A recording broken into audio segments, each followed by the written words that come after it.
Been really working hard on this particular video, this particular presentation. So I hope that those who have ears to hear are able to hear. Uh, Today is February 6, 2026. This is Oshun Day, Venus Day, Freya Day, or Friday.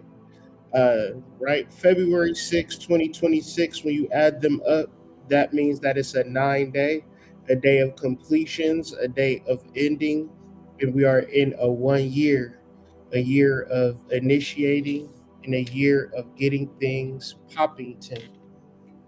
Today, we're going to be discussing in this daily energy reading. The title of this particular daily energy reading is If You Can't Beat Them, Join Them. And today's topic is Vairagya, or the formula to finding love in its most unadulterated form. So I'm gonna just get into this information because I'm not here for a long time. I'm here for a good time. Today's sponsor of the show is Cash Shirts, shirts with a spell. Uh, Let me just go ahead and show you guys and explain what's happening. We got Health is Wealth herbs, botanicals, and herbs. This is our baby. And of course, we're re implementing some of the facets of our old website into our new website.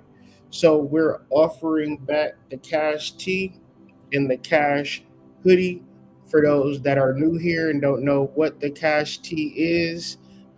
It is a symbol that was handed to me from spirit through spirit, and the symbols are a crescent moon, the anarchy symbol, the dollar sign, and the sign of Saturn. The crescent moon just represents the constant change people go through in our day to day, whether it be emotionally, financially, or whatever the case may be. The anarchy symbol is representing self-reliance, right? So many people are mad over what Trump is doing, but the people that don't rely on government or focus in on government could care less because they've been living like this their whole lives and for generations. The dollar sign is self-explanatory, man. We need that exchange of value.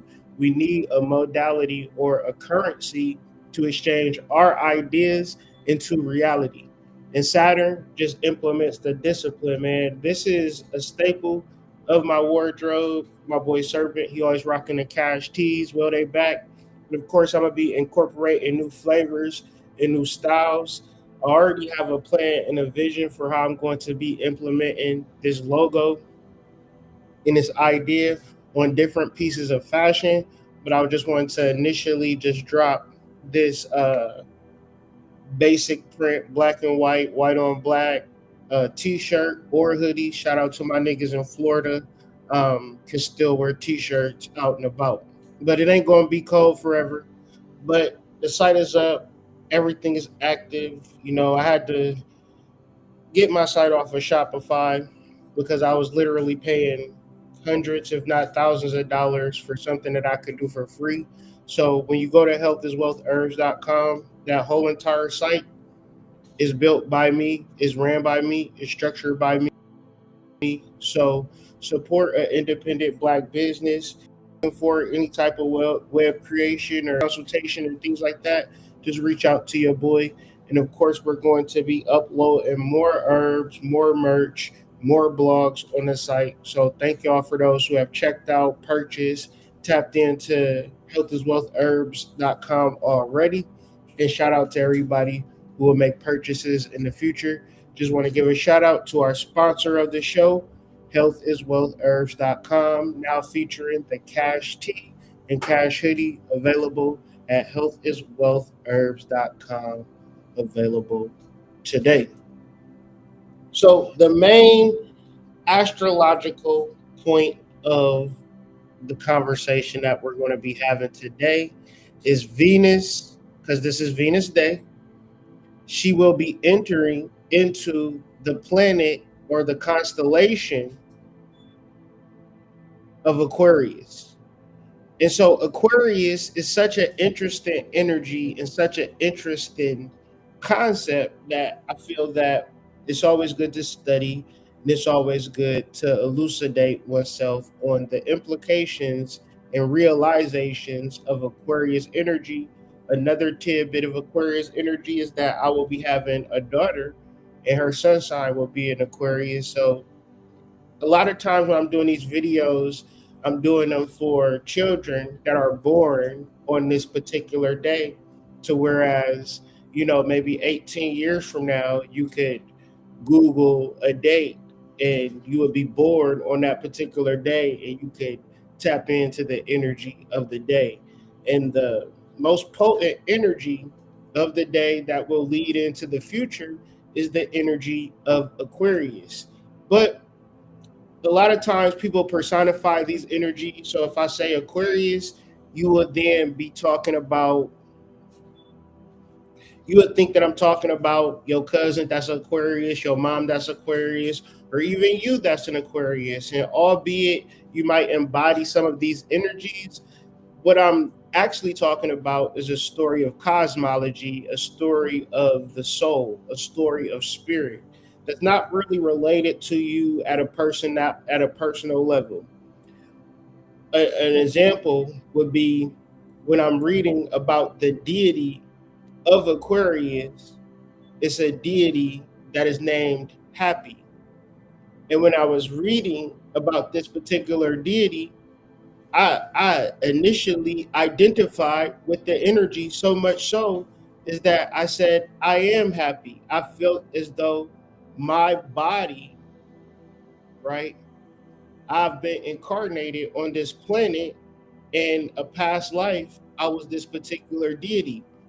And the reason why I think that is because the essence of the physical life is so inundating that it does not allow you to deal with the spiritual, metaphysical, or spiritual.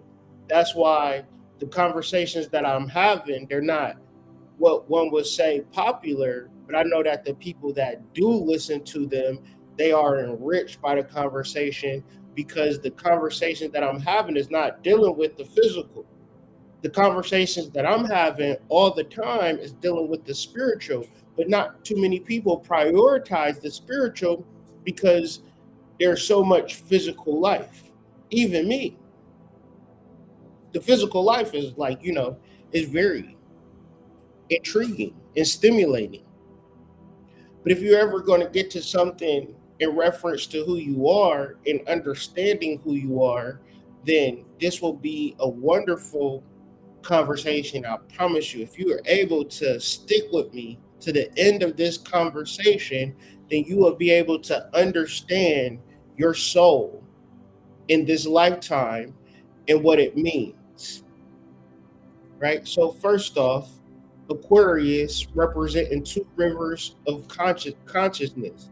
Because when you look at the Aquarius glyph or symbol or sigil, I'm gonna just pull it up for y'all so y'all can see it.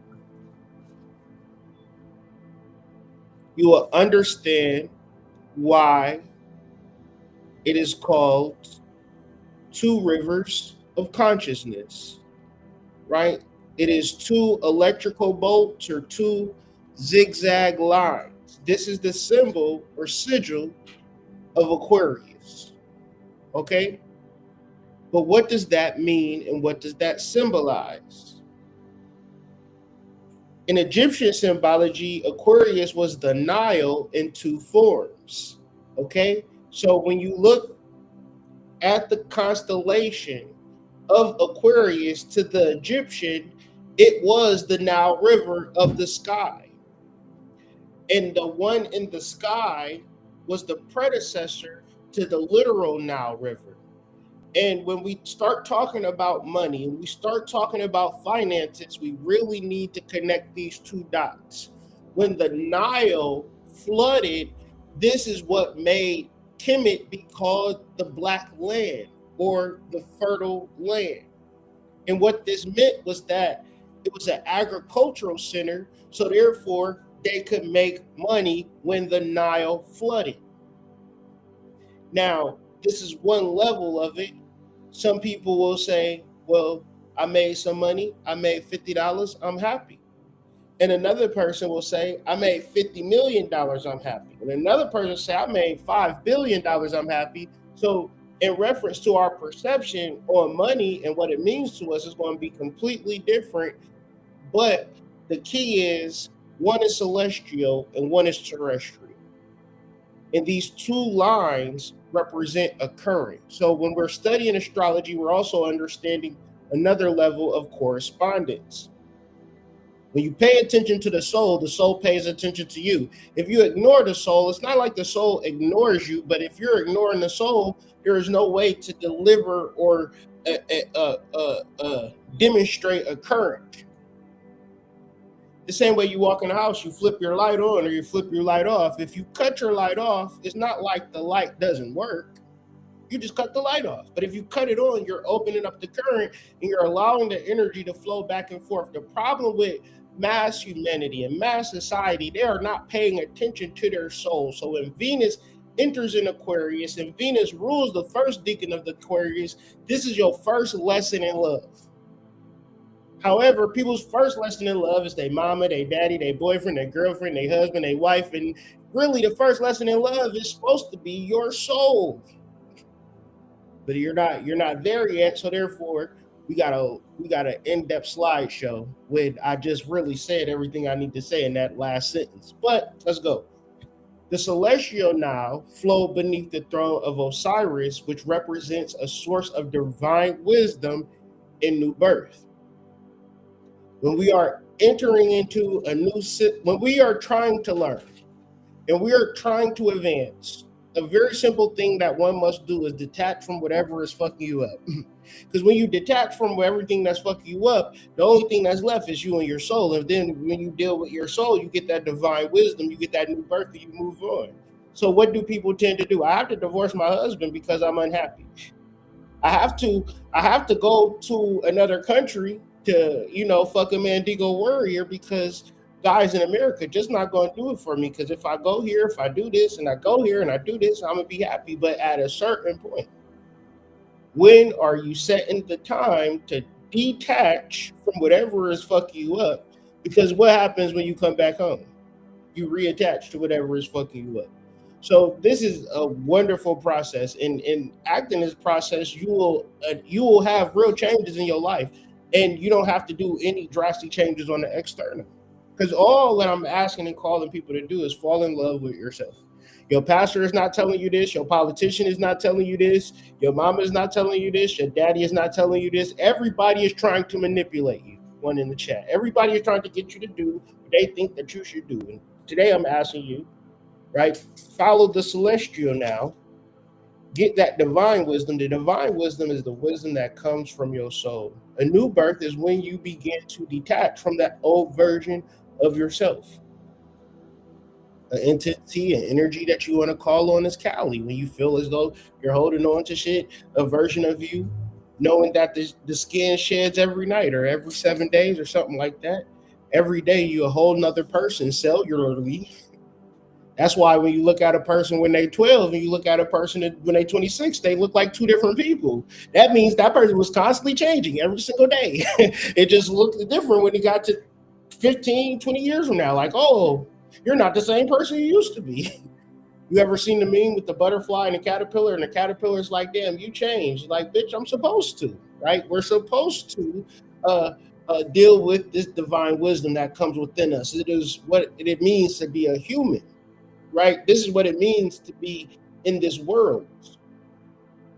Information comes within yourself. But if you don't love yourself, you will be trying to find it in other things, other places, other schools, other dogs, other cats, other rats, other mice. Some people be having rabbits. People be having pet pigs. People just be searching for shit. People, you ever walk into a nigga's garage? You ever walk into a nigga's garage? You walk into a nigga's garage, you like, damn, don't nothing satisfy your black ass, do it. You got fucking tools, you got fucking DVD players, stereo systems, fishing equipment. Niggas do all this shit and then don't never do nothing. They'll be, man, it's Sunday, gotta watch this damn game. I ain't been fishing in 5-10 years. Like, niggas have no real activities for real. Right? And so what I'm trying to say is life within itself, the average nigga, you would assume that they got a lot of things going on. But at the end of the day, if you don't love yourself as a black man, as a black woman, you are not getting it. And because you don't love yourself, boy, they put you niggas through a bow and arrow. They put you through Black Lives Matter, All Lives Matter, Blue Lives Matter, civil rights, Mexican rights, Chinese rights. Everybody gets pulled into the bow and arrow of black life. Everybody want to do you, but they don't want to experience chattel slavery. They don't want to go through the fact of having your history removed from you, to the fact that you don't even know that you're an Atlantean. To whereas when we profess in the science of astrology and we trying to wake black people up, and then you say, well, shit, I don't fuck with you, hood, because whatever the case may be. I don't like you for whatever the case you may be. I don't like you. I don't like you. I used to like you, but I don't like you no more. Niggas, and I'm gonna get into a bunch of shit today. I promise you, I'm gonna get into a bunch of shit. I'm gonna get into the mythological, I'm gonna get into the scientific, right? And the reality is that y'all niggas is too emotional. Y'all care too much about shit that don't matter. And then what's the bubbling effect? You eventually not gonna like me. You eventually not gonna be able to hang. You eventually not gonna be able to handle it. Because the burden of who you truly are, it begins to be too much for you, because you factor in all of the spiritual information through your emotional filter. And none of the words that I'm putting forth, or none of the abstracts that I came together, none of the sources that I'm bringing forth to y'all is to make you feel good or to make you like me. This is pure information. So when you click the link in the description that says slideshow, and you go through this slideshow and you say, "Hood, this is bullshit information. Ain't nobody ever really said this before," it's going to be a source right there, theosophytrust.org. And they're going to be talking about Aquarius in a much more greater detail than I'm getting to into this motherfucking slide. But I bet you won't go deeper into the information, would you? Because then you would have to challenge yourself into referencing shit that you didn't even know. Because when we talk about Aquarius and the sun enters Aquarius and Venus enters Aquarius and Mercury in Aquarius, is something that happens within you that connects you to something that's larger than yourself. But if you don't love it, you'll never get there. That's why Venus is the first. It seems negative because you have to get rid of all of the attachments. But it's actually positive when you decide to love yourself. There's nothing more positive. There's nothing more beneficial. There's nothing more greater. There's nothing that you will ever do in this world that will make you more happier. No fucking pun intended. Would be to love yourself. Love your soul. Making sure that you love your soul at the deepest level, because we're dealing under the law of correspondence, where whatever you love, it loves you back. When a nigga really love hip hop and he dedicate years and years and years into hip hop, and then he start a hip hop blog or start DJing in the club, and people start paying money to hear his expertise and start clicking on his blog, he loved hip hop and hip hop loved it back. You love doing nails so much. I mean, you love doing nails. You do people's nails for free. You read the nail blogs. You're trying to do the latest and greatest nail techniques. And you get so good at doing nails, guess what? A motherfucker's going to pay you to do their nails. And the reason why they're going to pay you to do their nails is because you love doing nails. But if you're trying to do nails to make a couple of dollars here and there, you'll be sitting at that goddamn beauty salon forever. And you'll be wondering, why don't nobody come and buy? Nobody. They said I make a lot of money doing nails. You don't love it. You don't do it for free.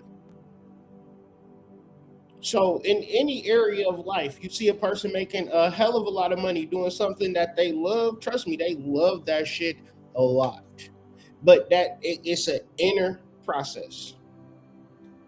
So the god of the particular energy of the Egyptian pantheon of Aquarius is a god known by Happy. He is a man, but he's an androgynous. He's a water bearer, and he got a very interesting mythology. You should read about it if you're interested in it. Um, and ultimately, he is one of Horus's four sons, and these are more of like psychopompic deities, meaning they carry you over to the other side when you transition. And the traveling that Happy is going to take you is along the now. And this is real life and this is spiritual life, but they're like the current, right? They're on and off, they're A and B, they're negative and positive, but they both have to interact with one another for the light to come on, for the car to start, right? Opposites attract. This is basic physics. And this basic physics, it starts between your consciousness and your soul. So let's do a hop, skip, and a jump to the fact that money is a hypnotic trance. When you talk about money, people are very focused on it. They get into a tunnel vision about it. I mean, Wu-Tang even came up with a song, Cash Rules Everything Around Me. People fixate on their income. People fixate on their income, but at the same time, when we start talking about how money works, they tend to lose interest.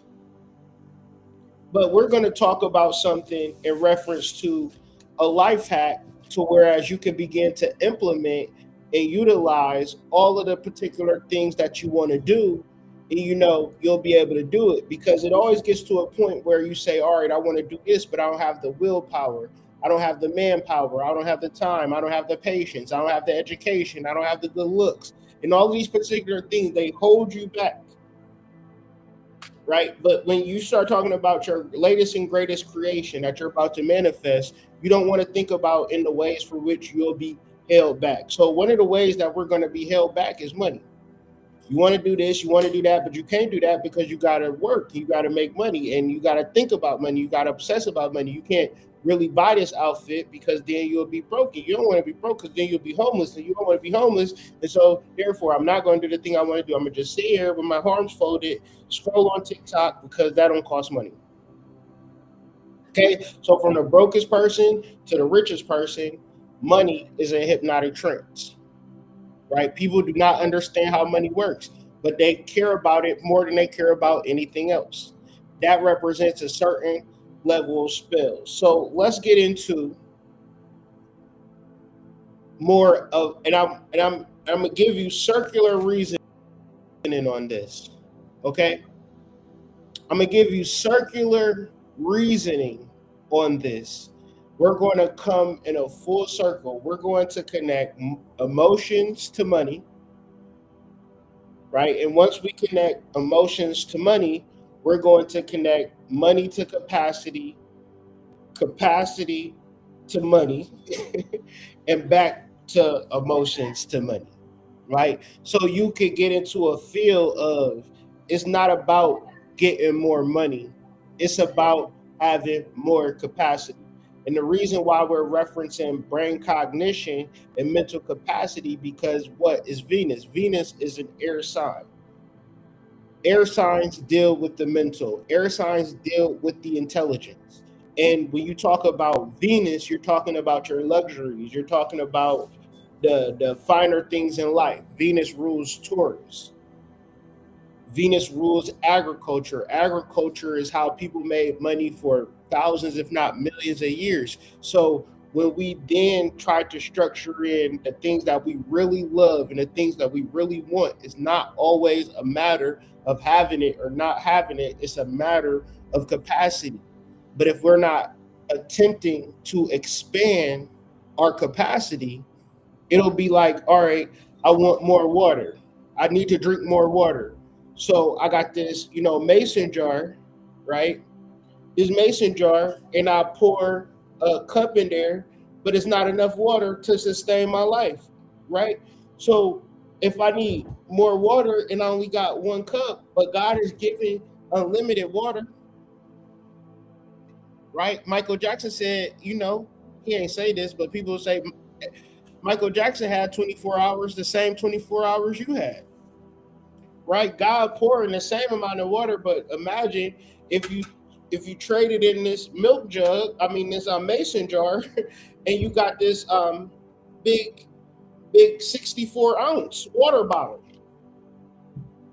Now I can take it anywhere I want to, and I can stay hydrated way more than I would be at another level. So once again, it's the same amount of water available, but now I'm able to drink more. That's kind of a rough, crude analogy of capacity, but I'll break it down when we get into these.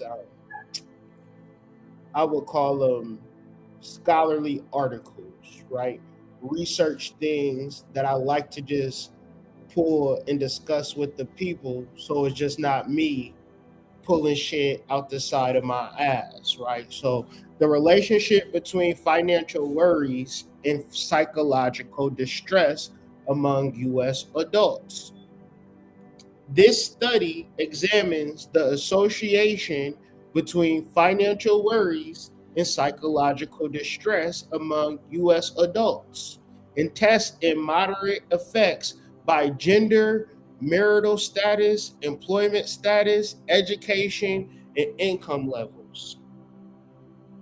The hierarchical regression analysis revealed that if a person had higher financial worries, they were significantly associated with higher psychological distress. Now, a person will say, if he just got more money, right, then he wouldn't be so stressed. But I'm here to say, how is you going? You got your whole life to connect with your soul. You can only be at that job for 8 hours, and you can't even get a job for real till you turn 16. So when we talk about psychologically having a foundation for a person, it happens way before you start making money. By the time you start worrying about money, your psychological energy have already been disturbed and disrupted. So when a person is coming to the awareness of the fact that he needs to enhance his money situation, he is going to do what? Get a second job, get a better hustle, scheme a little harder. He is never thinking, hey, maybe I should connect to my soul, because listen, the word is psychological. Psychological means one thing. It is the study of the soul. So if you do not study your soul, and the reason why college, university, and millions of people will study psychology and it will mean nothing is because psychology is for the individual. You cannot study my soul. You can study my behaviors, but I act different when pussy is in the room versus when pussy ain't in the room. I know a girl gonna be there, I might brush my teeth. That might be a behavior, or that just might be me just trying to get some ass. So a person behavior is not a person's psychology, because a person can go get some ass tonight and still have a soul. A person can go on the most craziest rendezvous, drinking 1800, slipping and sliding, going through multiples of girls, and still have a soul. Your behavior is not in relation to the fact of you having a divine spark. Because what we tend to do is get into the car, cut it on, and say this car don't work. Try to cut it on it, this car don't work. Cut it on, this car don't work. Good, I never dealt with my soul. I don't think the soul has existed. I never had a self-realization moment. Therefore, the soul don't exist. The spiritual shit ain't real. Get in the car, cut it on, don't work. Get in the car, cut it on, don't work. Look under the hood, see that the motherfucking battery got the red on the black and the black on the red. Lo and behold, you switch the power signals and you put the black on the black and the red on the red. You get in that bitch and start it up and you drive for the next 20 years. And then when you get to a situation when the motherfucking car don't start, you can't, you just jump that motherfucker, you back in the game. But you will never, ever, ever, ever, ever start a car with the signal switched or no signal at all. And you will never, ever, ever understand, overstand, or understand what I'm saying if you don't sit with yourself, cut shit off, and deal with the quiet reflections of your soul.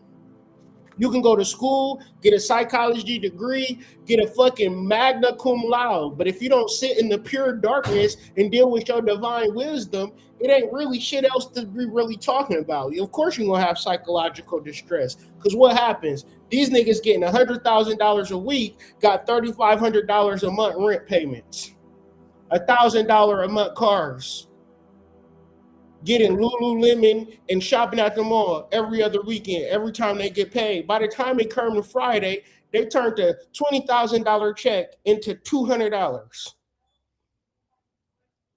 They eating ramen noodles until Friday. They ain't got shit in their refrigerator in that nice ass high rise apartment downtown that you said, damn, I wish I could live here. Higher financial worries were significantly associated with higher psychological distress. And another interesting thing about this particular dynamic is that additionally, the association between financial worries, psychological distress were more pronounced among unmarried, unemployed, lower income households and renters than their counterparts. That means that the goal is to be married. The goal is to have some form of employment, some form of work, some form of reliable income. The goal is to get out of lower income households because you is not about to change your community. Your community is your community. You literally can't change it as being one person and transform it into a renter, into an owner. Now, one would say that's too much to deal with. That's too much to do. But I'm saying it's people that's married, it's people that's employed, it's people that live in high income households, and it's people that own their home. In reference to the person that doesn't do it, in reference to the person that does do it, is a matter of capacity. It's not a matter of race. It's not a matter of how good you are. It's not a matter of how smart you are. It's not a matter of how intelligent you are. It's a matter of how much do you let emotions get in front of the fact of you got shit to do. Right? What do they call Aquarius? Aquarius is a water bearer. Which this means? This means it's bearing the water. It's moving the water out the way. Right? When you get to this level, when you get to this understanding, when you get to this truth that you are in fact a soul, you are in fact an energy. The body is not to be followed and led and controlled and telling you what to do and what not to do. The body is your servant. If you want to take your body and own a house, you can shift your body into owning a house. Your body can't say, well, shit, we got to eat these goddamn little Debbie cakes every fucking day. You know, I got to double back to get that DoorDash on a daily basis. You know, I'm blowing money fast. I think I'm Big Meech.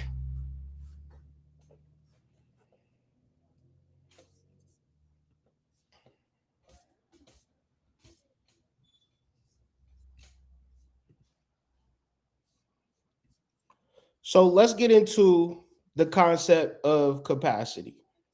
Well, you only have the load because you don't have the capacity, though, because load is about your perception. It's about how you approach life and how you engage with the world. If I'm always engaging with life and my responsibilities from a burdensome or I'm carrying a load all the time, there's no room for capacity. When I have capacity, I'm not approaching life like that any longer. So how can someone manage this mental load where it doesn't feel like a burden? Well, I always tell people the first thing is you have to explore your relationship with responsibility. If responsibility is a burden, you're going to always feel like you're carrying a load.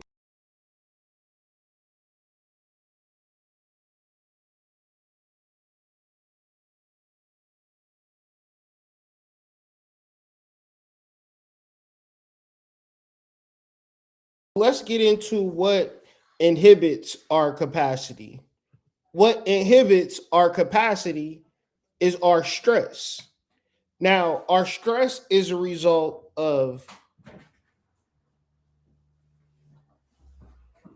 our stress. Our stress is a result of basically our fight and flight our fight or flight, which our fight or flight is necessary for our survival, where we were in the midst of the jungle, in the midst of nature. A wolf could hop out at any point, a saber-toothed tiger could hop out at any point, all of these particular fearsome animals. And in order to stay alive, we have a part of us that when we are stressed, it shuts down everything.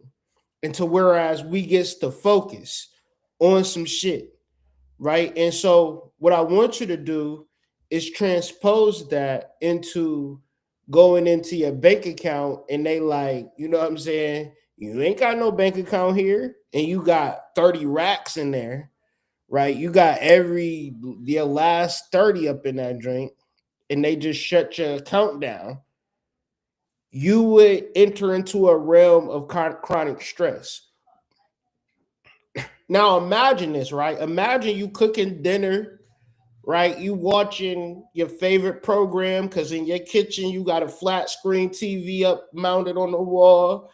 You fucking chefing up some spaghetti, watching goddamn reruns of Ricky Lake or the Cosby Show or some shit. The kids back there yelling. And something in your mind say, let me check my Bank of America and see if I got enough money to go get my nails done tomorrow. And you log in and they say access denied. Ricky Lake is no longer the focus.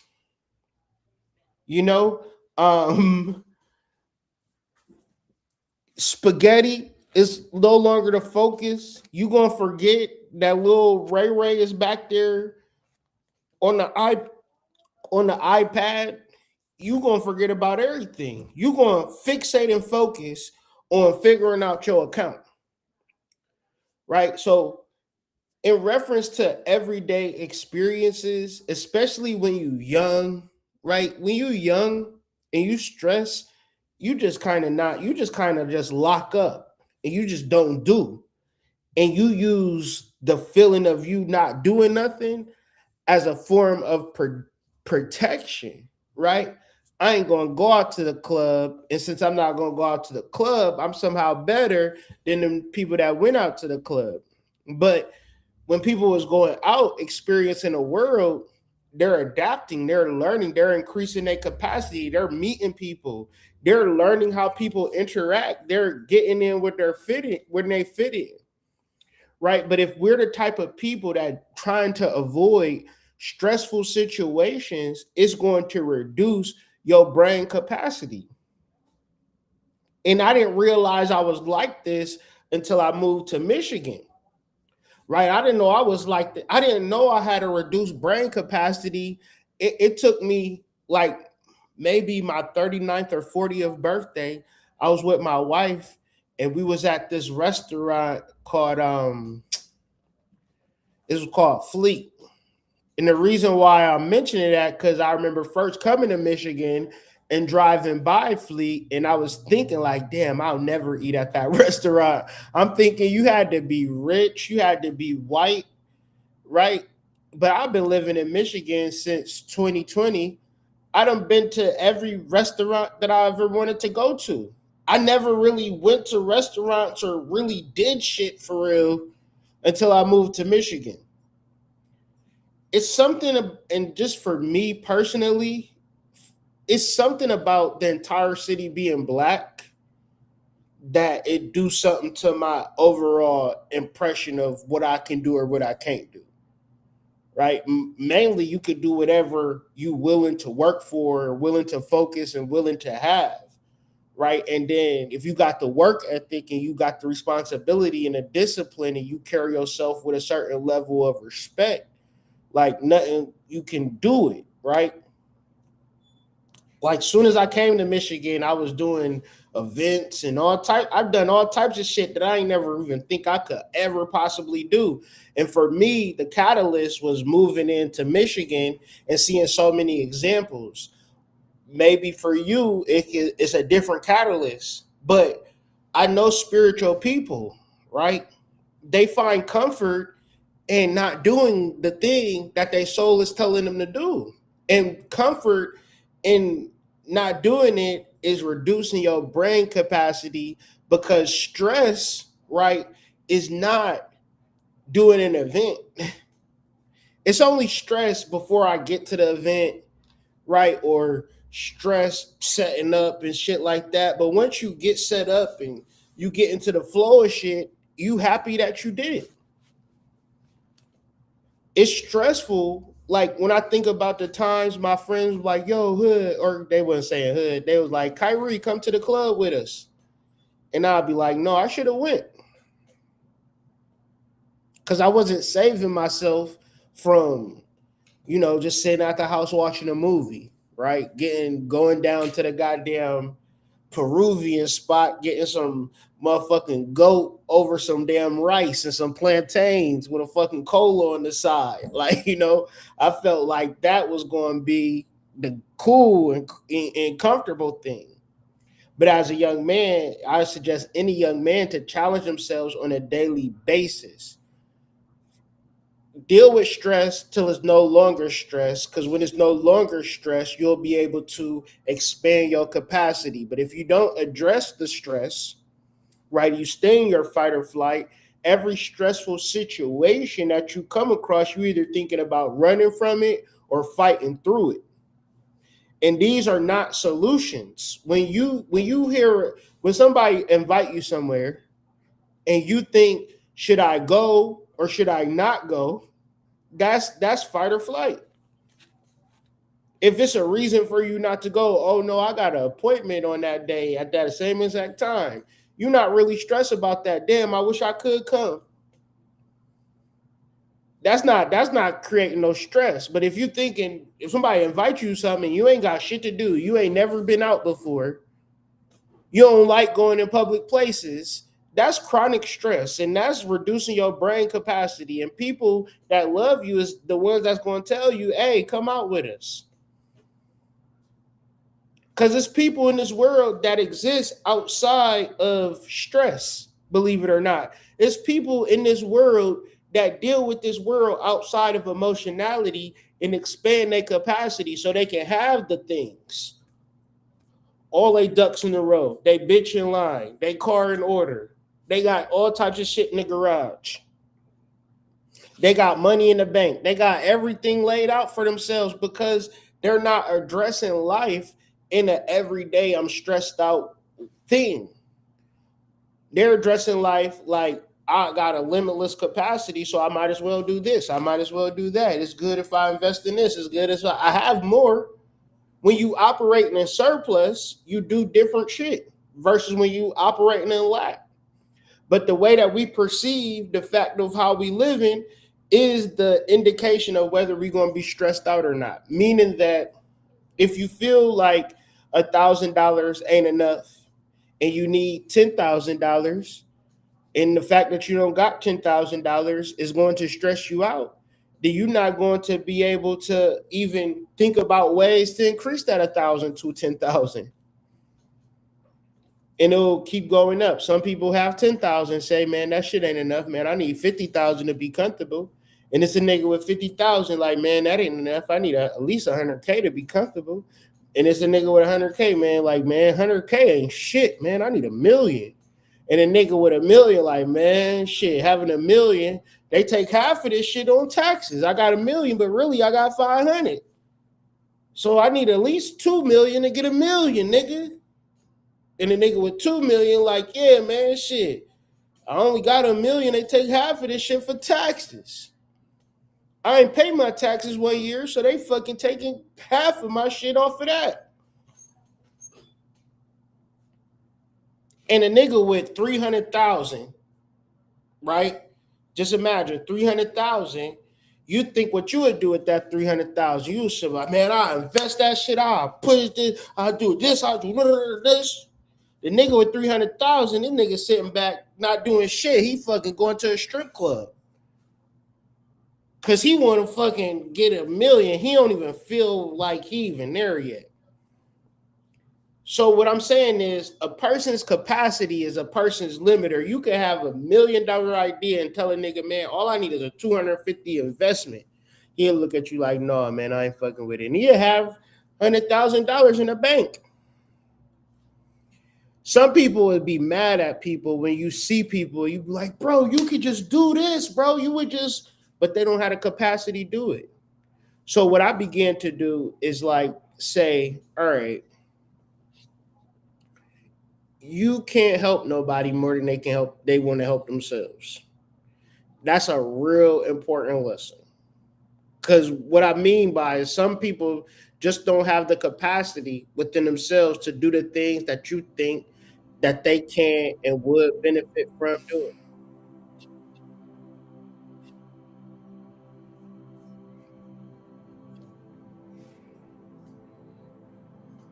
So let's talk about the first of all, let's go back to this.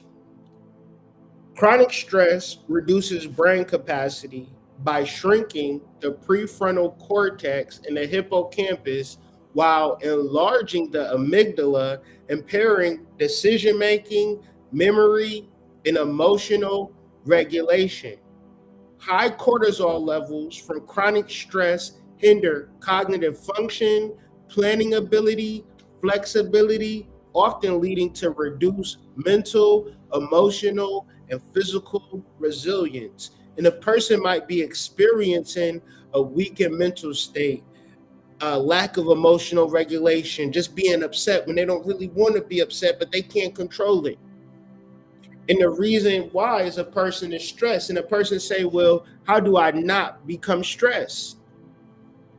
This is where we enter into the forms of yoga and meditation, which is a direct descendant from the astrology. So meaning that our ancestors had us figured out and covered a long time ago. We just need to understand our brain chemistry. So what I'm doing is I'm connecting through scholarly articles the ways that we are hypnotized by money. Meaning that when we think about money as fight or flight. When money, you ever, I dare you to look at $100 bill and start crying, or look at $100 bill and start yelling. Start yelling at $100 bill and tell me if Ben Franklin he just like, bitch, shut the fuck up. You know what I'm saying? What I'm saying is you can yell, scream, and cry. That money don't give a fuck what you're doing. But you can understand or overstand buying and selling. You can balance your books. You could budget your money. You could do high level accounting when it comes to your household. Start budgeting the fucking soap powder. Start saving every dollar. You could start going to Costco's. You could start making real decisions in reference to the fact of you saying, well, I'm broke, I don't got money. Do you try to save every dollar? Do you budget? See, this is a whole nother level of capacity. To whereas emotional person, he is going to operate or she is going to operate in reference to her emotions. She is not going to think or he is not going to think that is not a wise financial decision. You know, it could be to the degree of motherfucking going to a fucking Shake Shack and spending $15 on a meal where you could have spent that $15 at the grocery store and ate Shake Shack twice. To whereas you could have saved a whole $8.75. You could have took that $8.75 and put it to an account. But you could have did a whole bunch of microaggressions in the financial space in this world that we live in with technology and online artificial intelligence. There are so many discounts and savings and deals that a person can implement to the point of buying things wholesale. You don't even gotta get into the technology. You can go get a BJ's card. Everything you buy in at Kroger's, everything you buy in at Walmart, you could buy at Costco's. You can save hundreds, if not $1,000 a year. So those hundreds and $1,000 a year, the things that you said that you couldn't do or wouldn't have the finances to do, voila, you now got it. Now you have money to invest in a property. Now you have money to invest in credit or whatever the fuck you want to do. But we're also saying why people don't do it won't do it, can't do it, because they don't have the capacity. And when you talk about niggas and money on a consistent basis, what do they say? Black people always spending money crazy. Black people don't never have no money, this, that, and the third. But also black people dealing with a lot of stress. Black people deal with a lot of chronic stress that they don't even understand where it's coming from.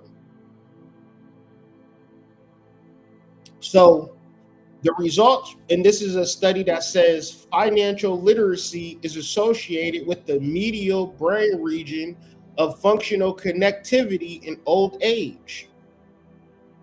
So what is financial literacy? Financial literacy refers to the ability to access and utilize financial information in ways that promote better outcomes. In old age, financial literacy has been associated with a wide range of positive characteristics. However, the neural correlates remain unclear. So what they shown is that between the three regions, the right prefrontal cortex, I want you to keep that in mind, the left postcentral gyrus and the right procuneus were having a greater functional connectivity to those people that had financial literacy, right? And remember when I said the prefrontal cortex, I want you to keep that in mind. Guess what's being affected when you are stressed out? Guess what part of the brain is being affected when you stress in fight or flight situations? Your prefrontal cortex. When stress is impacting your prefrontal cortex, how can you make wise financial decisions when you're stressed out over your baby daddy, baby mama, kids, cousins, aunts, uncles, mama, daddy? You stressed. You got to pay the bills. You don't understand how finances work. You working hard. When you get home, you got a little bit of money and a little bit of time.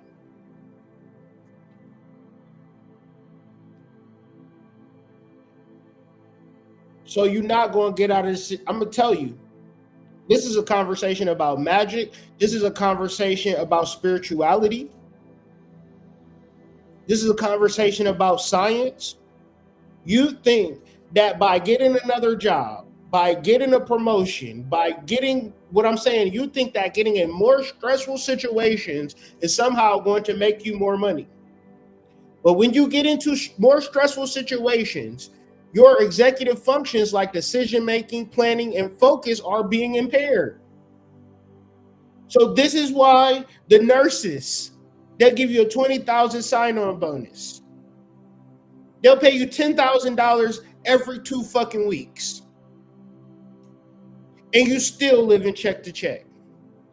Why would a nurse be living check to check, you might ask? Because they are stressed out by the job. You might see a fucking intestines fall. You don't think that impacts you significantly throughout the day?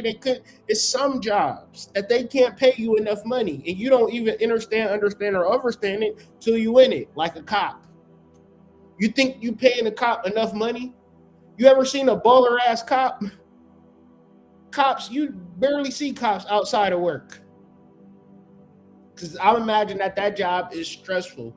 And when you are stressed, you're not even thinking on all of the ways that you can maximize your life. So I'm saying all of this to say, the path of success is within yourself.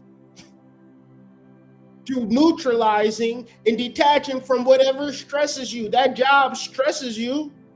You are God's creation. I wish a nigga would at a job.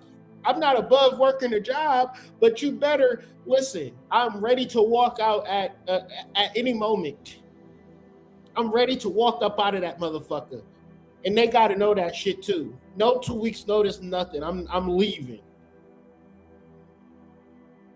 Because when it comes to my mental health, your mental health is your connection to God. And no, not a fucking paycheck should stand in the way from your connection to God. It's shit that you need to do at 3 o'clock on a fucking Wednesday. Right? Ain't the shit that you need to do to the point where you say, okay, well, I'm getting the fuck up out of here. I gotta go. And then when you into them situations, you just feel good about it. When you're doing the thing that you need to do, you're reducing stress. If you're not able to do the thing that you need to do, you're increasing stress. You're increasing stress, you're shrinking your brain capacity.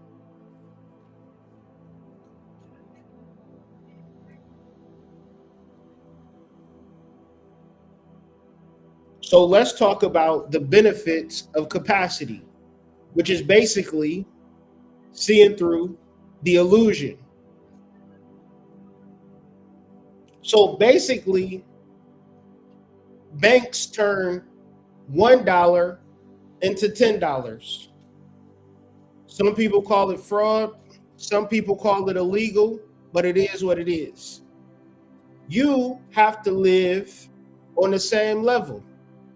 Some people may call it fraud, but you're going to have to do what you're going to have to do. So within this particular conversation, we're going to get into how you can do 10 things at once. But understand, if you're not willing to work on your capacity, if you're not willing to work on your ability to process stress and to process emotional regulation through meditation, relaxation, coming to the motherfucking conclusion that you're on a spinning rock and you didn't even ask to be here for real. You ain't got to do and be none of this shit. You have to expand your capacity to take on all of the bullshit on the earth. Right? So let's get into this. The bank controls the current or the energy. When we talk about the current, we're talking about the energy of Aquarius. So Aquarius is basically two electrical sigils, two electrical signs. But always remember, the bank controls the currency or the current or the electrical energy. Money is pure energy. We don't get to access this particular energy because we let our emotions reduce our capacity to experience the expansiveness of what our own personal capacity could be. We don't get to see the grandiose nature of ourselves because we allow the emotions to block us from who we are. The emotions come from the physical world and the world of illusions. It is an illusion because when you start to reference it's your soul, your personal soul, they'll give you some psychology and reduce it to your behaviors or what you did on Tuesday or Wednesday. But we're not talking about what you have done or what have been studied. We're talking about what you're going to do. See, no scientist, no practitioner, no person with a lab coat is able to predict and tell you what you're going to do. Why? Because you are God body. But if you let these people make the decisions, they'll create an illusionary world, and thus your emotions cannot respond to the currents. So I'm grateful for spirit, for the information, the understanding of how this shit works, because I was completely oblivious to fractionalized reserve banking. And spirit said, don't even worry. It's motherfuckers that been turned to $1 and $2 legally for the past 700 years. You trying to work every day and save your money. Don't worry about it. You need to increase your capacity, indulge into the financial abundance that is called the world.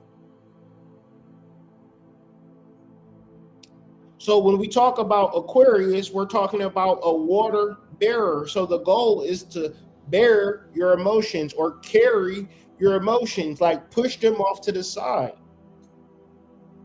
Because when you move your emotions, you're able to flow into the natural current that exists. So when you start a business, it won't be the first business that started in the world. It'll just be perfectly placed into the current, and people will just naturally get into what your flow is.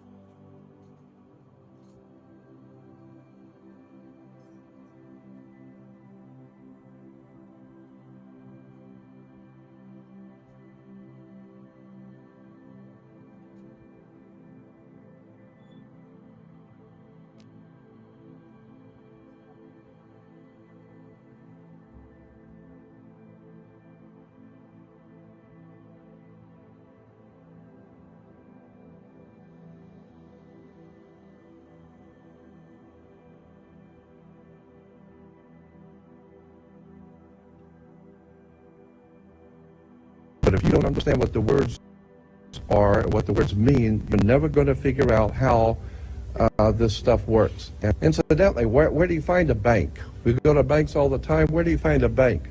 Banks are on both sides of a river. They're called river banks. What does a river bank do?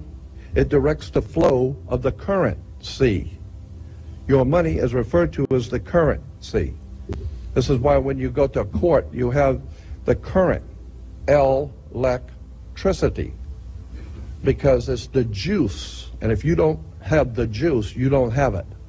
So if you don't have the juice, you can't capitalize. And the capital is a Latin word, meaning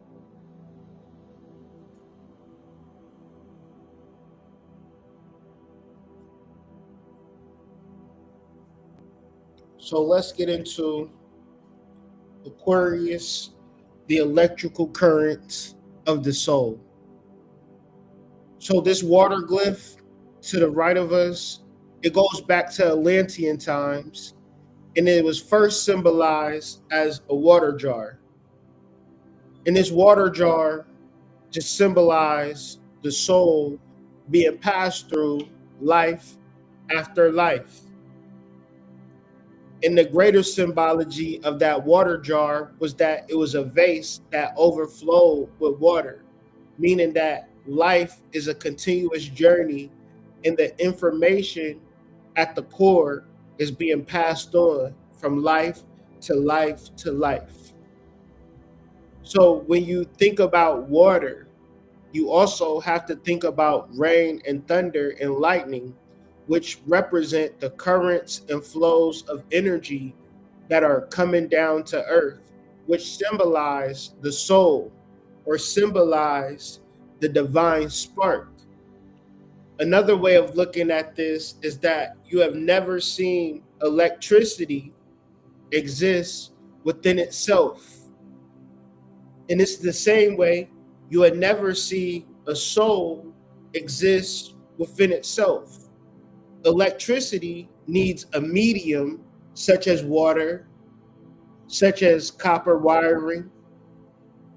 And it's the same way as a soul needs a body, which is your body, the flesh, but your soul representing the divine spark. And if y'all want to look further in this conversation, this is also taken from theosophytrust.org. The links will be on the slideshow, which is in the description. Now, what is the divine spark, one may add? Let us look to Samuel Van Oor as he elucidates and explains what the divine spark is and what it represents. Our inner father, or Atman, our soul, first of all, a flame of burning fire.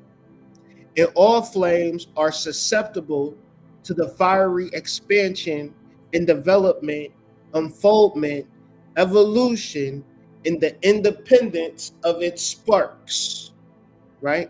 So the entire universe, right, is a burning entire fire, right? The soul of the universe is a burning fire. And if you ever was to observe a fire, you will observe sparks flying off of the initial fire. And the ways for which these sparks fly are completely chaotic, completely random, but within them, they hold the essence of the fire in its entirety, in a smaller microcosmic representation. It goes on to say, if you perform an experiment with any flame, and you will see that that flame can spread anywhere, that each of its sparks can become an independent flame. So some sparks can go so far as to fly onto another leaf or a branch and cause a whole nother fire. And you know that the spark holds the same essence as the flame, because the same thing would happen to another bush of leaves, completely separate from the initial fire. But the thing about a spark, you being a divine spark, you being the flame, is that you do not sit within yourself and just burn independently. I mean, just just sitting there like the goddamn flame for JFK or some shit like that. No. Our role is to spread and expand this flame and cause fires throughout the planet. Now take this example to the aurora of Mahat Manvantara, and you will comprehend how your celestial fathers engendered you. Always remember, Aquarius, those two electrical lines represent the river Nile, the celestial river and the terrestrial river. The celestial river is the constellation of Aquarius. The terrestrial river is you and me.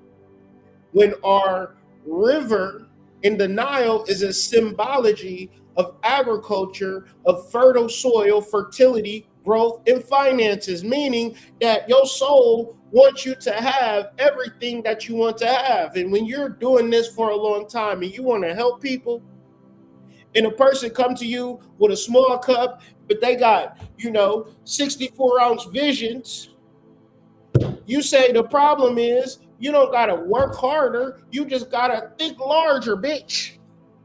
You're thinking small. You need to be thinking big, bitch. Think big, bitch. Right? That was the greatest advice ever. Right? Now, if you consider that each spark is associated with its own ray of light, you will then comprehend the relationship of the sparks to the light and the relationship of our divine spark with the ray of absolute light to which we belong. What I'm saying is, you are God, but you don't know you're God yet because you ain't set off enough shit on fire yet. One's in the chat if that makes sense. You ain't set no shit on fire yet. So, when we look at the chart of the day,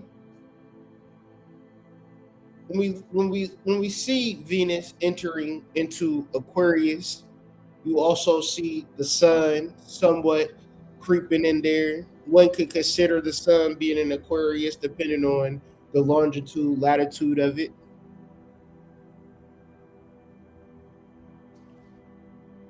I hope that we could begin to feel its particular influence of the particular energy, right? The Sabian symbol enacts the spiritual path of action, right?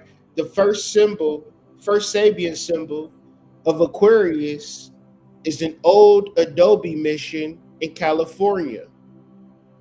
This represents the power inherent in all great human works to endure far beyond the worker's lifespans, right? This is the first stage of a 61st fivefold sequence, and it speaks to us of the concretization of an ideal.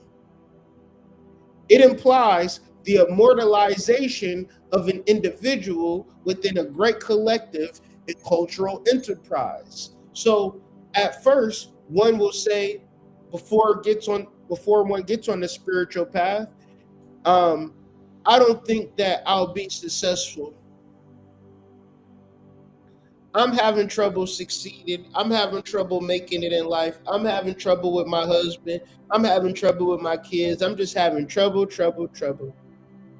And when it comes to the good things that's going to happen, I don't think that it can happen to me. We have to come to the conclusion that that is a relationship with the capacity that one holds. If one is able to open themselves up to what they truly want in life, they have to understand that they are not the human being. They are the actual soul. And in order to connect with the soul, you have to connect within yourself. And when you connect with yourself, it's not going to have you sitting on the couch. It's not going to have you wondering what's going to be on Netflix. What it's going to do is it's going to mobilize you. It's going to empower you. It's going to make you want to spread your wildfire, spread your flame all across the world, all across the nation, all across the planet.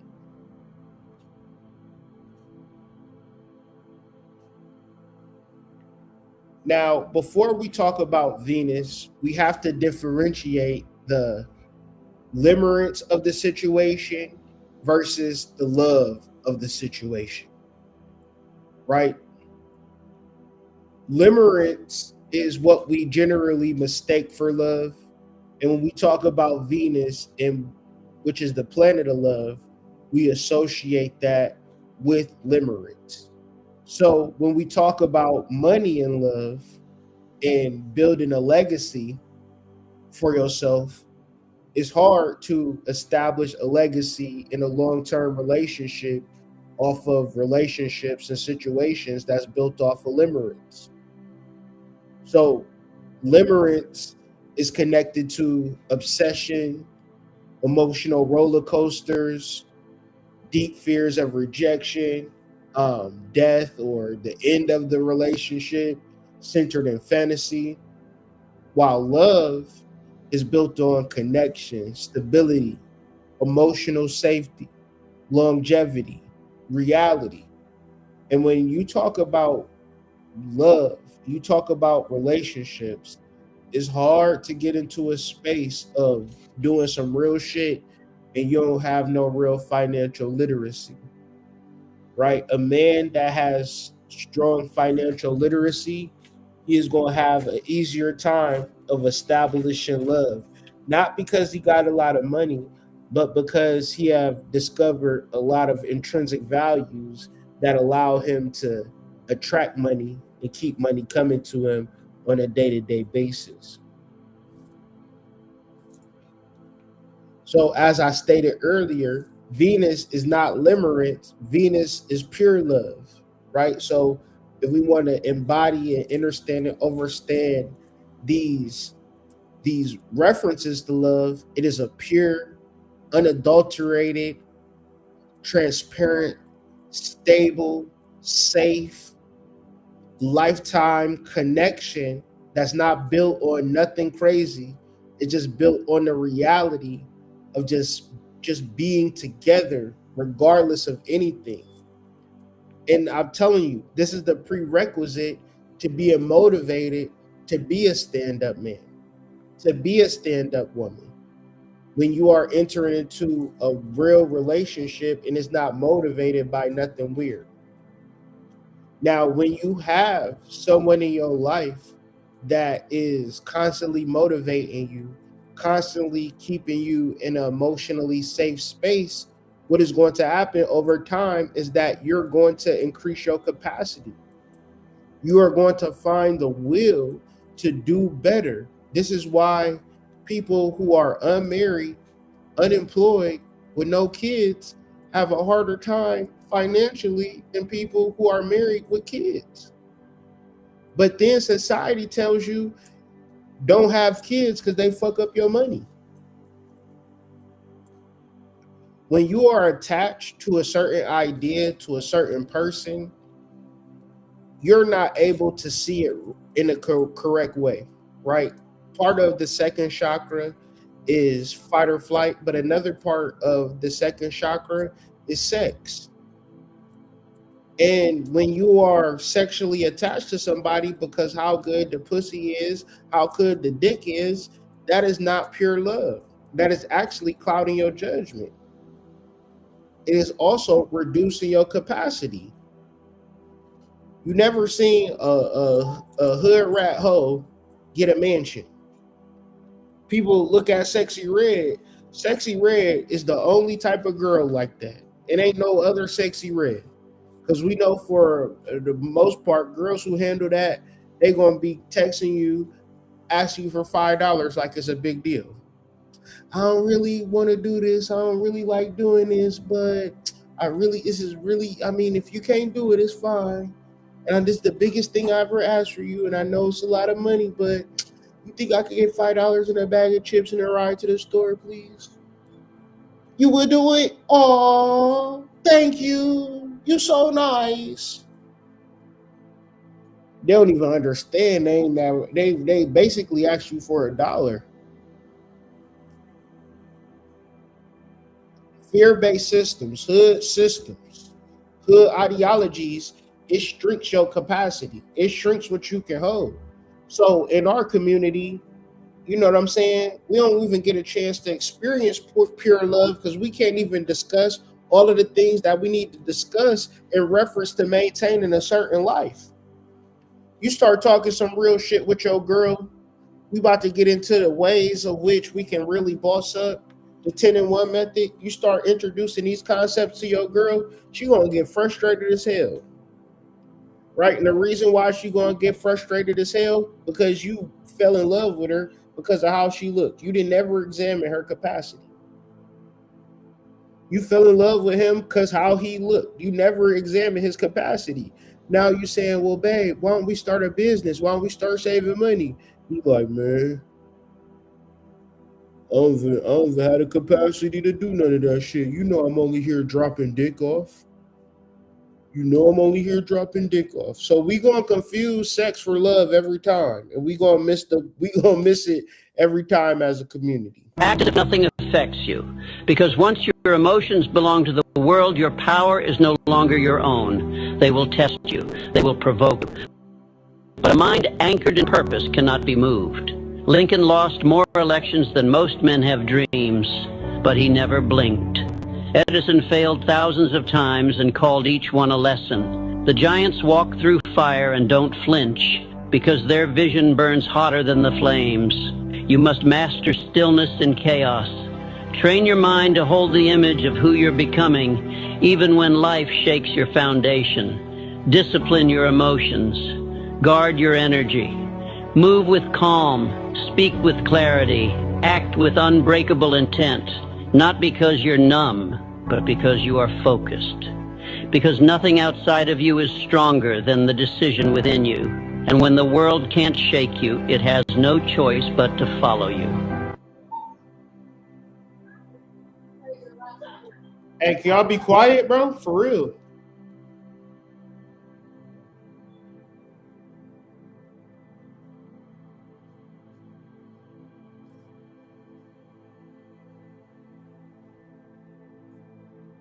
So, in order to reduce the stress, enhance your capacity, you can incorporate a yogic idea. And this yogic idea, man, it's not, when we talk about detachment, a lot of times people will be like, see, Hood, that's exactly what I need. I knew I needed to break up with this nigga, right? And it's not that. Like, I suggest you do some due diligence and study the concept of Vairagya, which in the modern English language, it would be detachment. But it's not letting go or not caring. It is a deep caring and it's a deep love without attachment. To whereas I love you so much that I'm going to constantly inspire you. I'm going to build and create and show you how much I love you, by how much I love myself, by how much I'm willing to organize my life and time and reduce my stress and increase my calm. Right? I'm going to enhance and bring it to the surface because I'm ready. I'm completely ready for it. Right? I'm here to love, to do everything that I need to do, but I'm not attached. I'm not obsessed. I'm here to connect. I'm here to be stable. I'm here to show up, and I'm not worried about the past. I'm not fixated on the fear or what could or couldn't happen.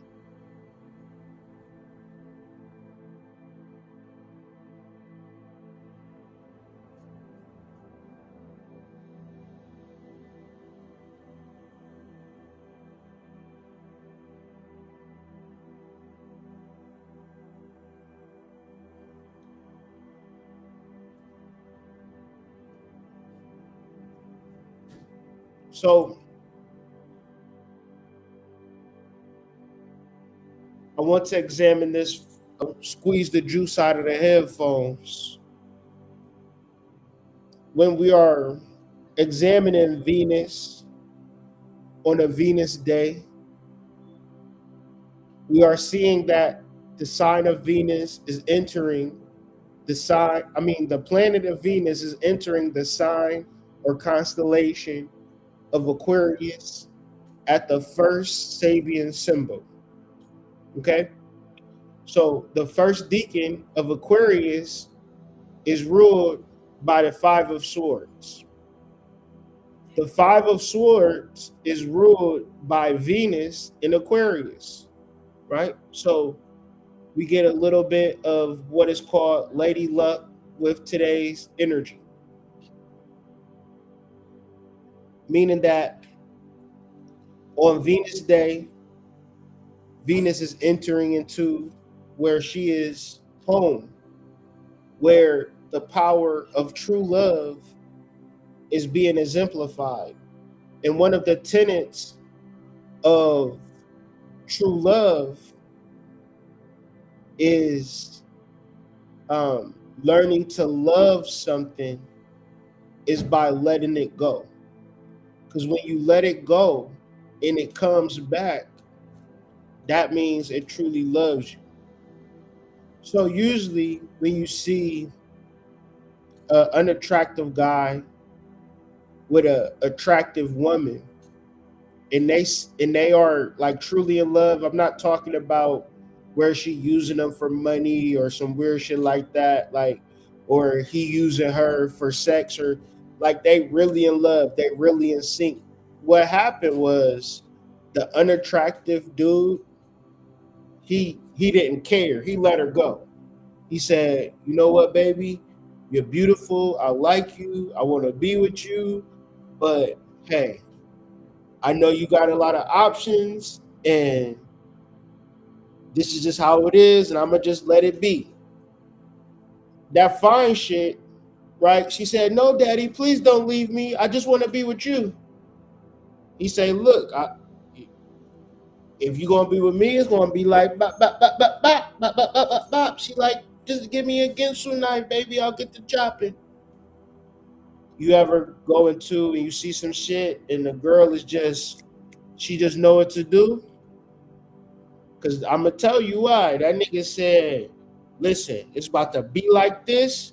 And she like, daddy, it's going to be like this. And it ain't going to be no other way. And you can't tell her no other type of shit. A love formed through detachment is the only way you can figure out if it's real. If I go into a situation and I'm doing everything that you want me to do, I'm following all the rules, I'm following all the tactics, we don't even get to determine if we even love each other or not yet. You don't know if that person truly loves you. And so another thing about love and with detachment, see, true love is real wealth, because you detach from the bullshit and you start worrying about shit that truly matters and the shit that's important. It's always going to be somebody that's broke telling you all you care about is money. You work too much. Why don't you just sit home? See, you don't need to work that hard. Right? When somebody understands, this is when you go to the Greek restaurant and you see the Greek daughter working, the Greek son, the Greek husband, the Greek wife, the Greek grandma, the Greek grandpa, the Greek uncle, the Greek aunt. It's a family affair. They getting over all of their bullshit. What we say in the black community, man, I don't even really fuck with my brother like that. I don't really fuck with my cousin, man. Them niggas is fill in the blank. When we talk about Aquarius, what are we talking about? We're talking about the community. We're talking about social, where we're supposed to feel and express the most deepest forms of love ever. Getting a motherfucking bag. But see, getting a bag is scientific and calculating. Right? Even in the understanding and understanding, see, we talking about this banking shit, right? We talking about the financial shit, but it's in alignment with the energy, because the astrological meaning of Venus in Aquarius is implying the need to love with detachment and to face economical questions in a scientific and calculating manner. So I went through a whole gamut. I've been spilling my soul on this goddamn video because I'm trying to tell you something that nobody ever gonna say. The way you love, the way you feel, the way you are processing this world emotionally is either assisting you in getting to your finances so you can do the things that you really want, or it's blocking you from your finances to do what you really want.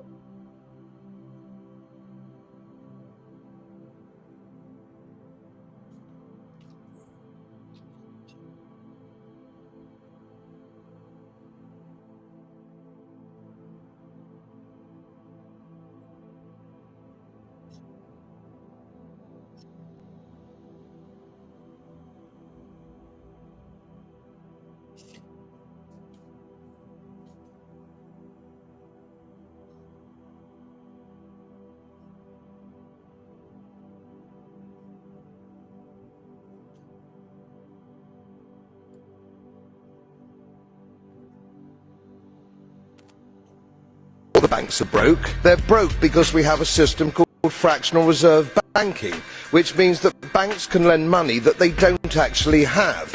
It's a criminal scandal. We have counterfeiting, sometimes called quantitative easing, but counterfeiting by any other name. The artificial printing of money, which if the taxpayer picks up the tab. It's theft from the taxpayer. And to start sending bankers, and I include central bankers, politicians to prison for this outrage, it will...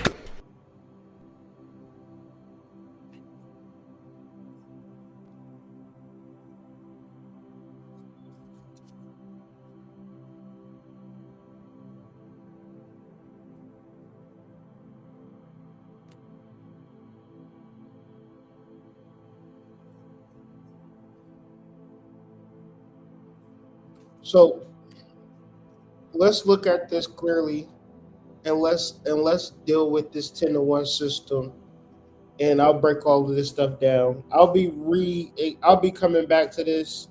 I think I want to create a more intensive worksheet for myself, just more of just taking my finances seriously and doing different things with my finances, not trying to just do one thing or focus on.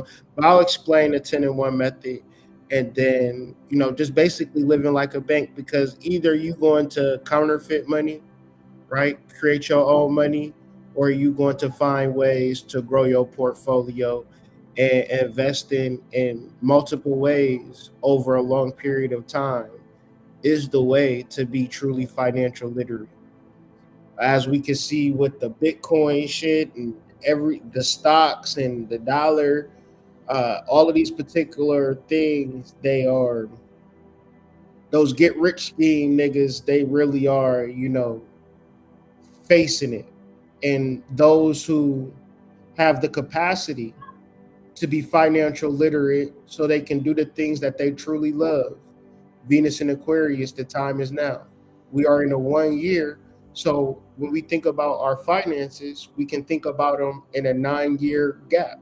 So where's your finances going to be in the next 9 years if you do 10 things to make sure that your financial situation is taken care of?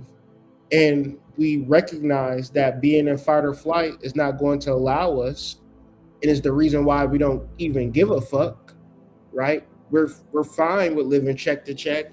We're fine with living, in survival mode, because we're fine being chronically stressed. And we're fine being chronically stressed because we don't want to meditate on a consistent basis. We don't want to contact our soul. We want to listen to what everybody else got to talk about.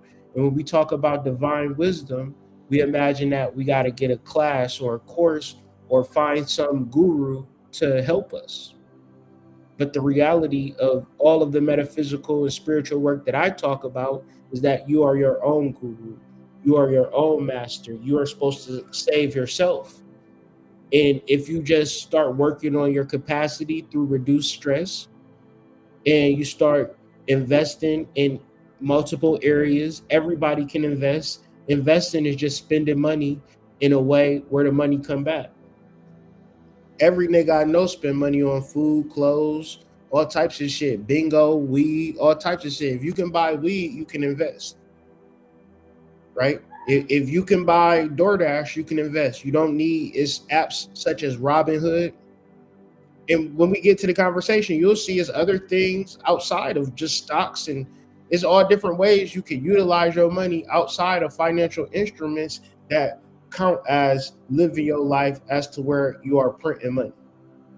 Meaning that you're taking your dollar and turning it into $10 versus taking your dollar and consuming it on bullshit. And the reason that you consume is because you have a reduced capacity because you live your life through stress. And your whole life is dealing with stress, dealing with fight or flight. But the reality of this world is that bears are not even chasing us. Lions are not even chasing us. Tigers are not even chasing us. We sitting and utilizing these apps to put us in the fight or flight. So taking a step back, understanding your future, understanding how to shift, how to change your energy. You can use this 9-day as a day to bring all of the bullshit to the end and start your one day tomorrow by clearly seeing your money over the next 9 years, right? It'll be a one day in the 1 year. You can sit and journal and create a blueprint. You don't have to save the world in one day. You don't even have to save the world in this year. You just have to start implementing a program that you can begin to utilize in the future. And if you begin to utilize this program, it's only going to give you the flexibility and the freedom to do the things that you love. Financial freedom is the way, but once again, we're trying to work our way into financial freedom. And I'm telling you, the banks are not working their way to financial freedom. They're taking every dollar and making it $10, right? And we can do the same thing. So finances are not emotional. Finances are based on systems, science, and calculations. The reason why we don't get to see it as clearly as we need to see it because our emotions don't allow us to see the system. We don't think it's fun. We don't think it's interesting. And we don't want to sit, crack open a book, study, and interpret and attempt to get into the system. One of the major things that we can turn a dollar into 10 is through leverage and credit. When we think like a system, right? You can build your credit up. You can build your credit up over time and increase your credit to a point where you could have $1,000 in the bank and have $100,000 in credit. Right? You would have $100,000 worth of buying power if you so choose to. And I would tell you the point of credit is to use only 3% of it available. To build your credit, they only going to tell you don't spend 3%, but definitely don't go over 30%. Credit is not to be used, it's to have it as a worst case scenario. Leverage and credit are tools. So you would never look at the situation and say, I want a hammer, I want a screwdriver. Like, what you want a hammer and a screwdriver for? Because I want a house. That would make sense. You say, I want to build a house, so I'm using a hammer and a screwdriver. So when you talk about your life, you can utilize credit, you can utilize leverage to then create your life. In this world, nobody is probably going to have $500,000 cash, but they might have 10% of that, which would be, or 20% of that, which would be a down payment. That down payment is leverage, right? That house you have is leverage. Now that house could be an asset that you could use to then buy more houses or get more credit, right? And you can get into real estate and things of that nature. Everyday Joes are in real estate. You don't got to be a genius to own a house and rent it out. It is a knowledge. It is a learning curve. but everyday average Joes rent and own property. In order to be a landlord versus being a person that rent is a relation in capacity. The landlord took the steps, did the work, worked it out with the bank, got the loans, or even had enough money to buy the house cash, built it up, built the infrastructure, gave you the legal documents, the lease and things of that nature. All of that is a matter of capacity.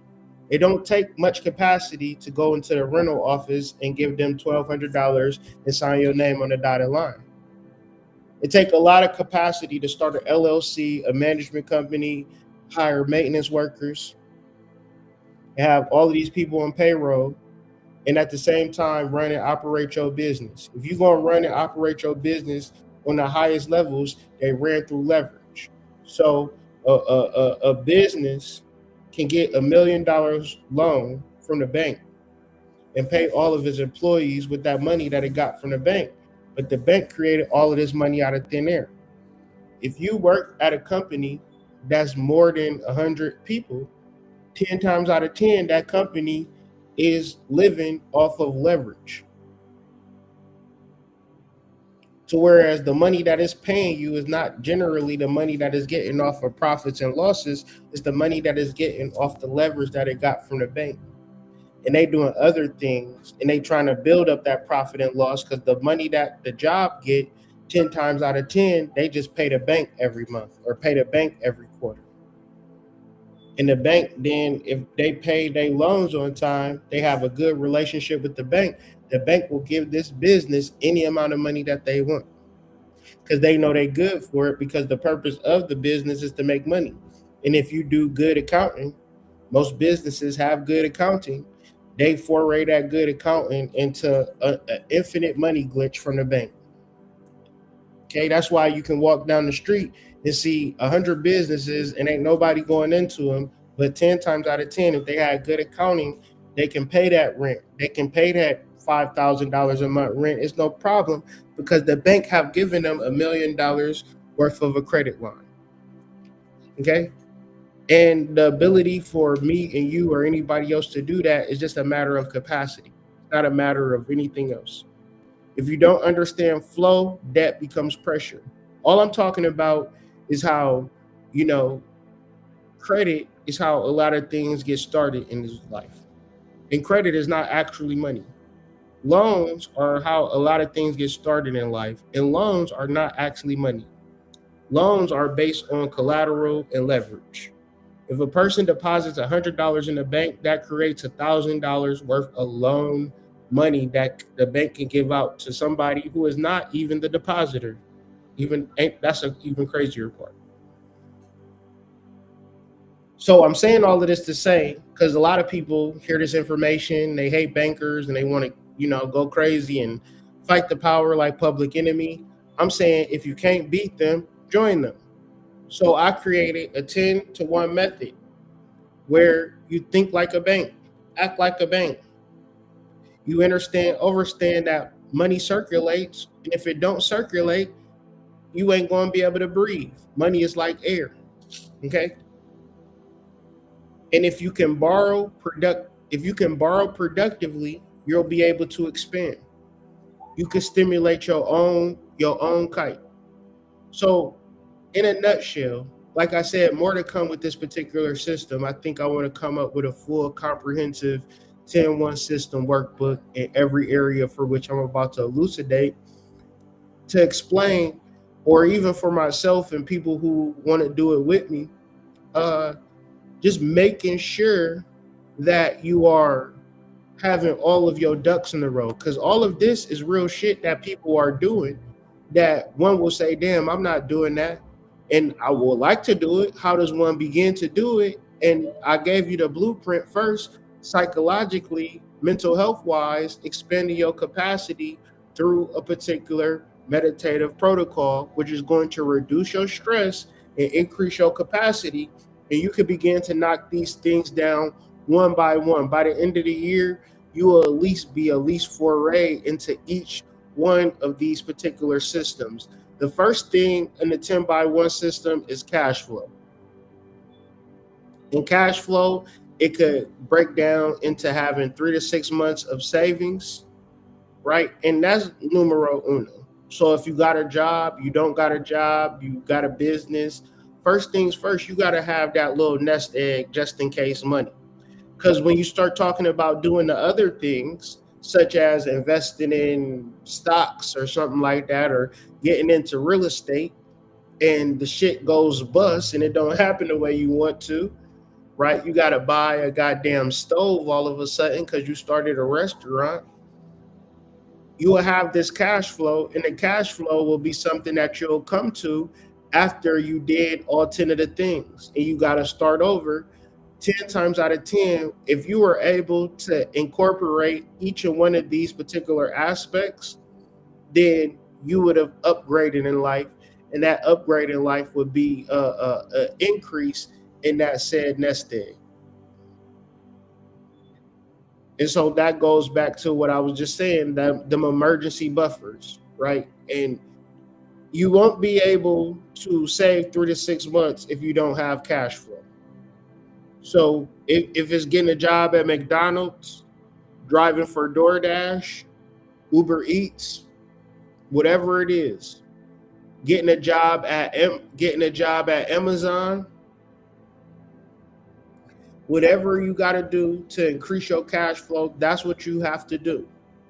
You have to do those things, because if you do not have money coming in, it's nothing that a nigga can tell. It's nothing going on. Ain't shit happening if you can't have no money going in. So the money comes in, the first things first, you save that money up for the next 3 to 6 months so you can begin to foray in different systems, such as retirement systems, things like 401k, IRAs, and I think it's called SCH IRA, I think, for self-employed people. Like if you don't have a job, you self-employed. Like I don't have a job, I'm self-employed. I would get a SEP IRA, a simplified employee pension, is a highly flexible, tax-deductible retirement plan for self-employed individuals, freelancers, and small business owners. It allows for high contributions of 25% of net earnings and offers easy, low-cost setup without annual IRS filing. So basically, the simple way of understanding it is that you set up an account and you deposit money into this account that have a high return, and it'll be there for you when you retire after doing DoorDash for the next 20 years, right? But you won't have to do it forever, right? But once again, what would be the problem if I'm saying, all right, start investing in an IRA? You wouldn't do it because you don't have no cash flow and you don't got 3 to 6 months saved up. But if you have 3 to 6 months saved up, and I say to start an IRA, you need $150, $300, $500, you more willing to do it. Why? Because you got that emergency buffer saved up. You're not going to be able to do none of this shit until you got this money saved up, okay? Stock markets, bond markets, shit like Webull, Robinhood, Coinbase, places where you can learn about said markets, to whereas you can make 3% investments, right? You're only supposed to invest 3% of your total net income. It's easier to invest 3% of your total net income on Nvidia or Apple or Polo or whatever the case may be if you have that 3 to 6 months saved, right? And then you do all 10, come back, you got 6, now you got a year saved, right? And now you can be a little bit more aggressive. You might come back into stocks like, all right, let me invest 5% instead of 3% of my earnings. It's passive income. I'm turning my 6% into 7, 8%, 9%, right? What are you doing? You're turning $1 into $10. And you will say, well, that's 3 to 5%. You don't invest, you're not making zero when you go to Burger King, right? You're not making nothing when you smoking loud.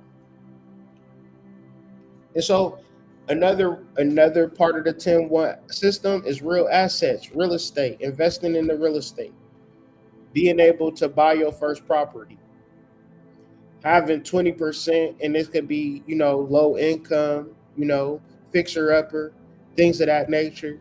It could be a plot of land, because you just never know what you never know, right? Once again, person never thought about buying land. I guarantee you're going to think about buying land if you got 3 to 6 months saved up in your bank account. You got regular cash flow, and you figuring out good things to do with your money, and you have increased your capacity over time. Now, the question I have for y'all, for people who have been listening to this stream, have what I've been saying making sense? And can you understand and understand how to come to this conclusion if you implement such things as increasing your capacity, reducing your stress, and then looking at these things from a different lens? So the next thing you could do after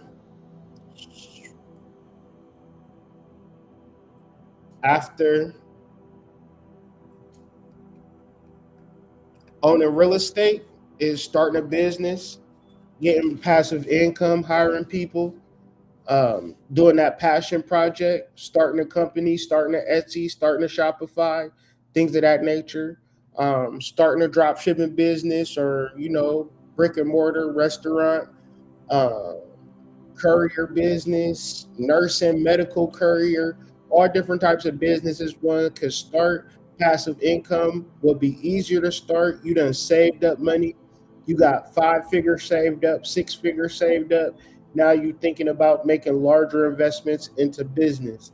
One of the things that can secure, and I meant to put education at a higher level, because in reference to starting a business, it's easier to start a business when you have a formal or informal level of education, right? When you think about education, you want to be 10 steps ahead of whoever you're educating. So you can give them steps 1 to 10, and you already know steps 3, 4, 5, 6, 7, 8, 9, 10. So you're leading them through a particular process, right?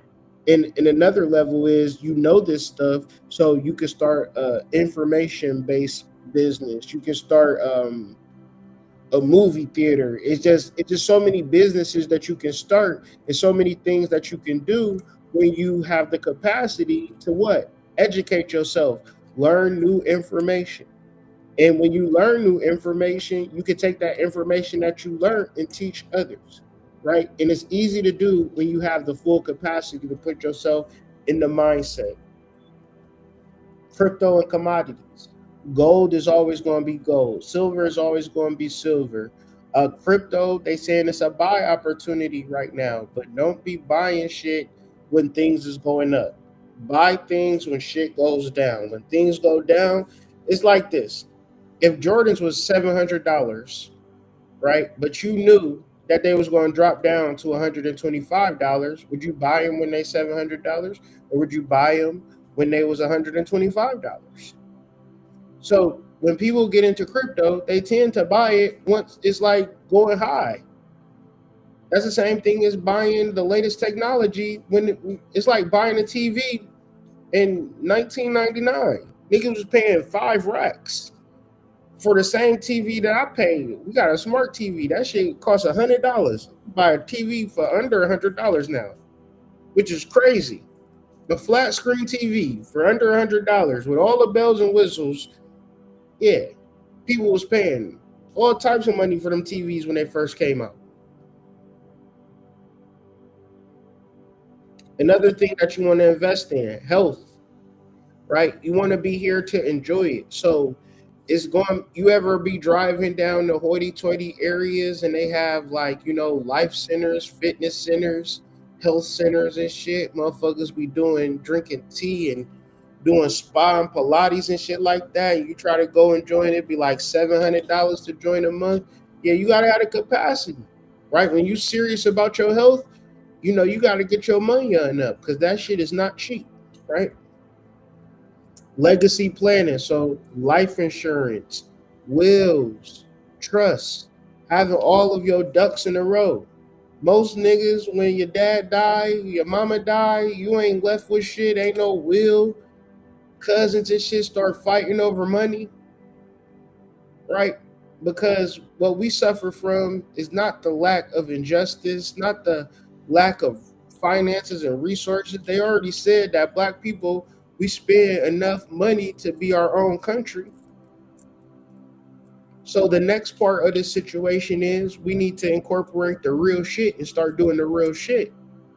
And if we're going to have these super emotional inducing conversations where people want to start fighting at the mere mention of each other's names, then we have a tough time in incorporating certain ideas, such as, financial instruments and financial conversations without feeling overwhelmed.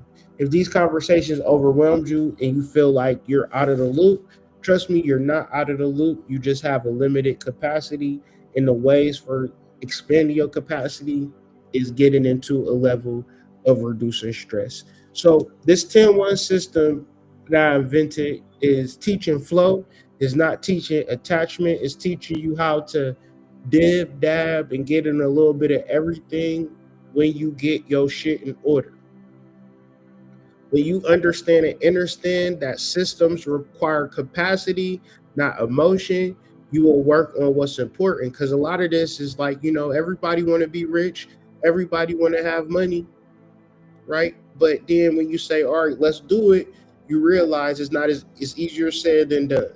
So Venus in Aquarius is asking us to live in our own personal full capacity and get beyond any emotional reactivity to life, circumstances, and what could be happening to us.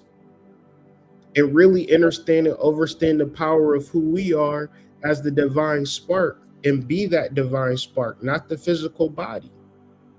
And when you ignite the divine spark, you're going to spread your fire. You're going to spread your flame all over the nation. That was your purpose. You can't resist it. Or you can just be bound to fear. Or you could be attached to survival, right? And I know that nobody wants to go through that. Nobody wants to experience that, man. This has been,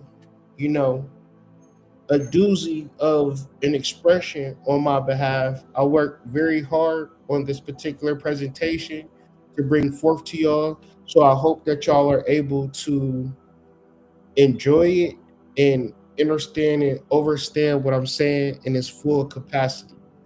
And if you don't, you have a hard time with it, get into some deep meditation and then come back and listen to this video with a clear mind and a clear heart.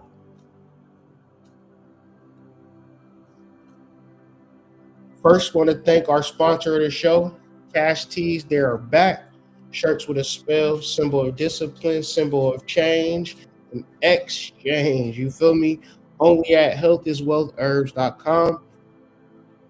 Black on white, white on black, hoodies and tees available. More products to come. Want to thank y'all for your support. Also, want to thank our other key contributor, sponsor to the show, White Rabbit Psychedelics. Everything 25% off all weekend. Promo code 25 off. Please check out my new website, my new e-commerce blog, Health is Wealth, Herbs and Botanicals. That is where you can get the cash shirts at. Links of all of this is in the description. For those that want to donate, you can do so at $ Hood Mystic 38. Please, $1, $2, whatever you can spare. I appreciate all donations. Thank y'all for supporting me in this endeavor and being a spiritual journalist, reporting on the spiritual stars and skies on a daily basis. I don't take this job lightly.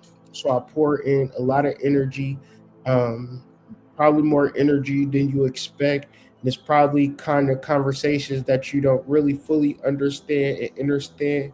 But I pray if you calm down, if you relax, if you bring your attention into the soul, get into a calm, relaxed sense in yourself and re-listen to these lectures, right? You will hear them in a whole different way. But with all of that being said, in order to love You need to let go in order to love yourself. You need to let go of the things that's holding you back from yourself. And with all this being said, this has been a daily energy reading for February 6, 2026. Today's topic has been Vairagya, or establishing love in its purest form. And the title of this video is If You Can't Beat Them, Join Them. This has been another broadcast in our daily energy reading series, and I will catch all of y'all on the flip side. Peace.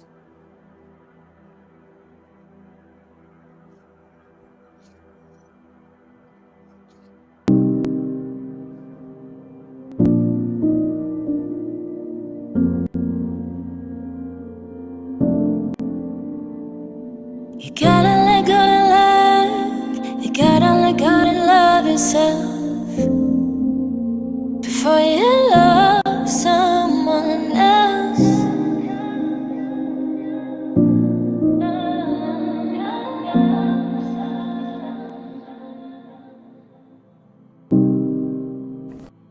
February 6, 2026. It's the daily energy reading where Venus enters Aquarius on a Friday, which is her day, and our capacity rises like the Nile. Love in its purest form is when you can do what you never thought you could do. It's the age of Aquarius, so let's spread love and be love. And if you can't love, let go. And learn to love yourself, if just for the day. You gotta let go to love. You gotta let go to love yourself